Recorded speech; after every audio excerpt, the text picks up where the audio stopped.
Today, I just wanted to speak about how I accidentally learned to regulate my own nervous system. So, I learned to self regulate, and at the time, I was just doing what I could to adapt and cope with the environments that I was in.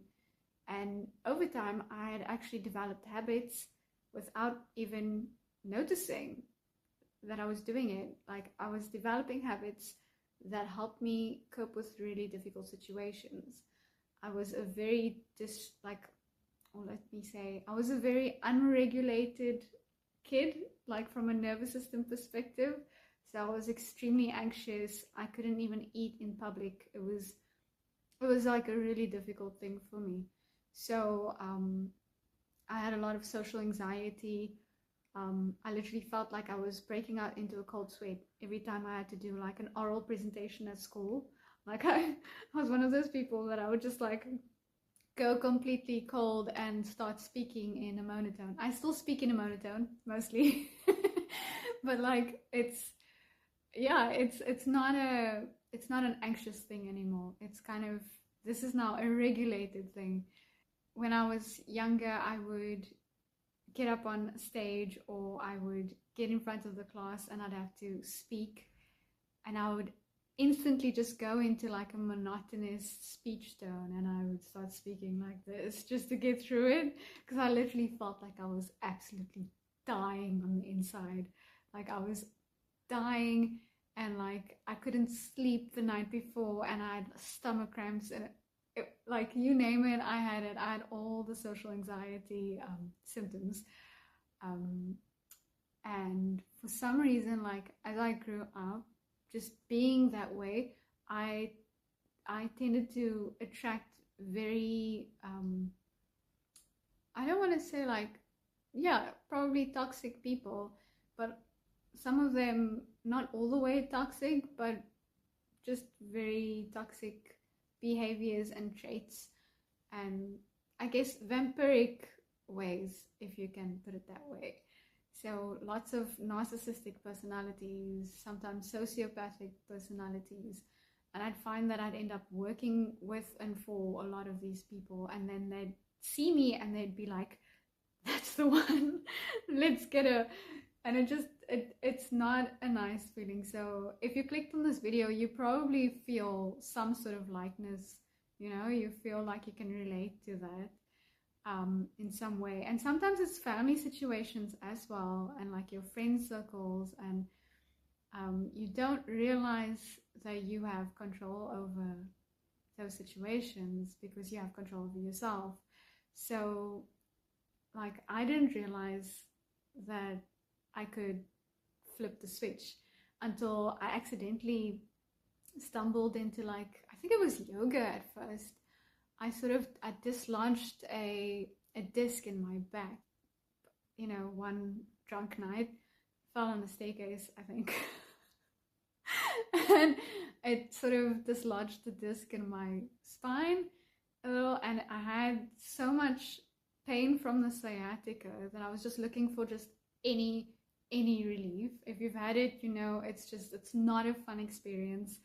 And so I accidentally found yoga poses to relieve sciatica pain. And naturally, when you do yoga poses, there's like breath work that goes along with it. And so I was sort of like up dog and down dog. And in the beginning, obviously, it was pain in your back. You can't really do much. So there were like just a very few like positions that I could do. And I noticed that I had become slightly calmer. Like I had become, well, not even slightly, like it was a big difference. It was enough for me to go, whoa, okay, this is not my normal anxious self. I feel a little bit calmer after I've done the yoga.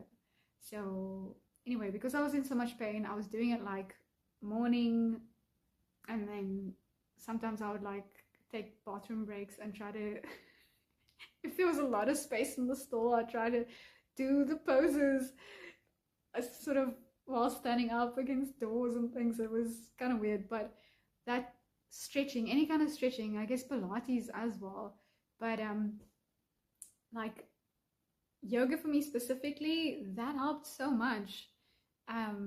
Just moving my body. And I think as you get older, like as we grow up, we stop moving, and that's kind of part of the problem. Like energy gets stuck, and like so like nervous energy is energy, and it's like, and it can get stuck, and so you need to like move that through the body. And like I had no idea that I just needed to move more, and I needed to move slowly and intentionally.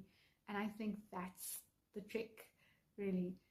Um, and then over time, I found things like breathwork. And I used to think these things were so cheesy. I was like, I'm not doing that. That's corny. Like, I'm not doing yoga. That's weird.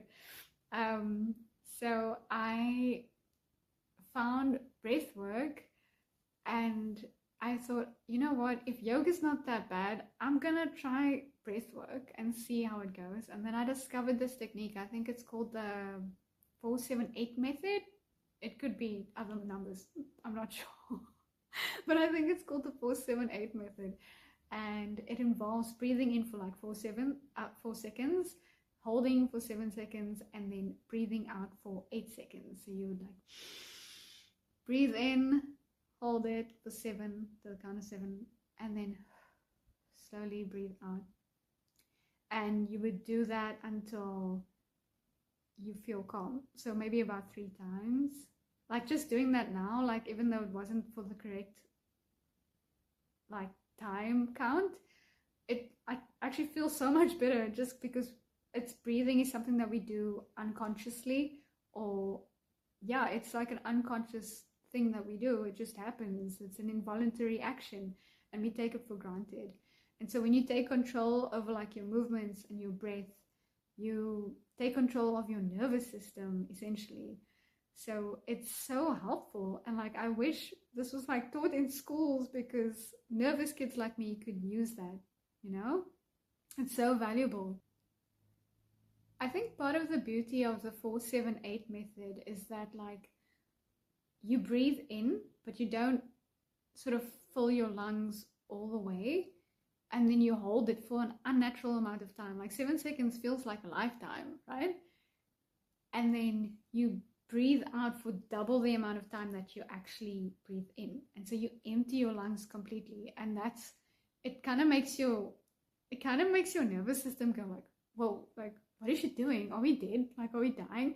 And then, so you kind of realize like, oh, I'm not dying. I'm going to be just fine in a way. And I think that's part of the magic of that breathing technique, which is really cool. One day I had a panic attack, like out of nowhere.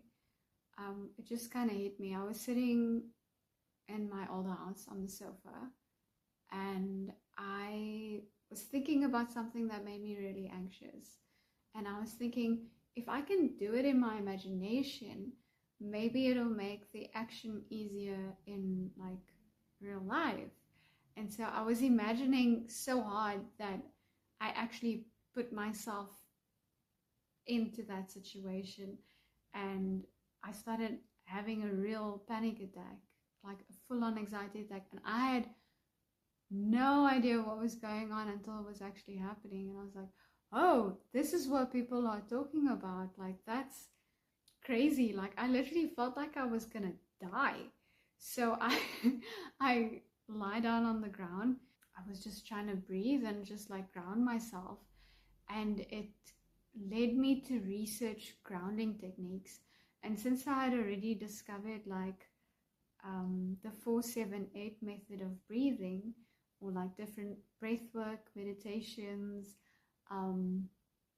I started to look into like grounding techniques. So like if something like that would happen again, like what would I do to counter that, or to, you know, make the experience not so horrifying. So I learned that you could ground yourself by, first of all, breathing, like consciously deep breathing, and then also closing your eyes, and then taking note of like your senses. At first, like 3 things that you can touch. So like I'm feeling this lace right now and it's kind of textured, and I'm feeling the sofa, and I'm feeling like the hair on my forehead. Like I can feel that, like those are my senses. And then like 3 things that I can hear. So it would be like you can hear a tap dripping and a car down the road and the wind rustling the leaves.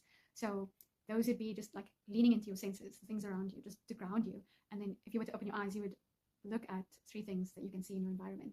That was quite an interesting method that I found. I've never actually had a panic attack again, so I haven't had the chance to use it, but I've had stressful situations where I've tried it out, and it does help. So I would like to know if anyone experienced like an actual panic attack, and if they've tried that method and if it's done anything for them, if it's assisted. So I just had like the one crazy experience, and so it kind of made me like research that a little bit more. Another method that I was quite fond of, and that I still am, and I do a lot, is meditation. Like and this was really like, as someone who was like naturally anxious, like meditation was really difficult for me. Like it was so tricky because I had to like make my brain stop doing the thing that brains do. Like it was just like going at 1,000 miles a second, and I needed it to stop. So just so that I could like live in the moment, be mindful in this moment. And so yeah, it kind of leans into I like the idea of being able to like live in just this moment and just not be distracted by anything, and just breathe. And even when it's like super chaotic around you, to just be able to go into yourself and just become still, it's such a gift. Like it's such an underrated gift, and I think highly sensitive people can benefit from like these methods. And so I'm so grateful for, you know, having learned those things. The reason I feel like these methods are needed, or why more people need to like learn it, and why I needed to learn it, is because like in my own life, I was surrounded by a lot of toxic people over time, and like that's just like life, you know. And like I guess we all have toxic behaviors, but I just found that I had a tendency to attract more than most, or like I felt like I was very much targeted in that sense, in that they saw that I was like really soft, and that they could possibly take advantage of the fact that I was very anxious and shy and not confident. And so I feel like that was taken advantage of a lot. And so when you're not in control of your own nervous system and like your own happiness and your peace, then I feel like there are others who take advantage of that, and they can manipulate that, sometimes unintentionally and like sometimes very intentionally. And I've definitely attracted some people who intentionally took advantage of that. So that's definitely not something you want to find yourself in. That's not the type of situations you want to find yourself in.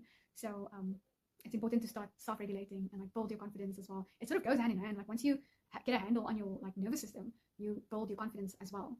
And so yeah, and it like it just makes life worth living. It just like makes life so much more of a happy experience because you're calm and you have a handle on your shit. Like you have a handle on your life, and that's necessary in this life.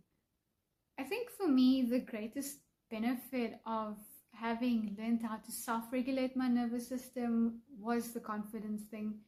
I didn't realize how much I was missing out on by being a nervous wreck. Like I was a complete and utter nervous wreck, and I had no idea that it was causing me to like stall my own life. Like I would not partake in things that I would have partaken in had I been more confident, if you understand what I mean. And I would hold myself back, and I would not speak up when I, you know, sometimes really needed to or wanted to. And that can really put a damper on things, you know, that can like really alter the entire direction of your life. And so I feel like the greatest benefit of kind of learning to self-regulate your nervous system is the fact that you actually get a handle on your entire life. Like that's the greatest gift, to like build confidence, one, and like get a handle on your life. Like that's nuts. So I would not ever scoff at someone who says like, hey, I go to therapy, or oh, I do meditation or whatever. Like maybe when I was like really young, like in my teens or whatever, I would think, oh, that's kind of corny, like who does that? But I think like this is probably something that needs to be taught in schools. Like you need to learn how to just get a handle on yourself. So like I'm super grateful for those experiences. They've taught me a lot. I wish someone taught me all of that sooner.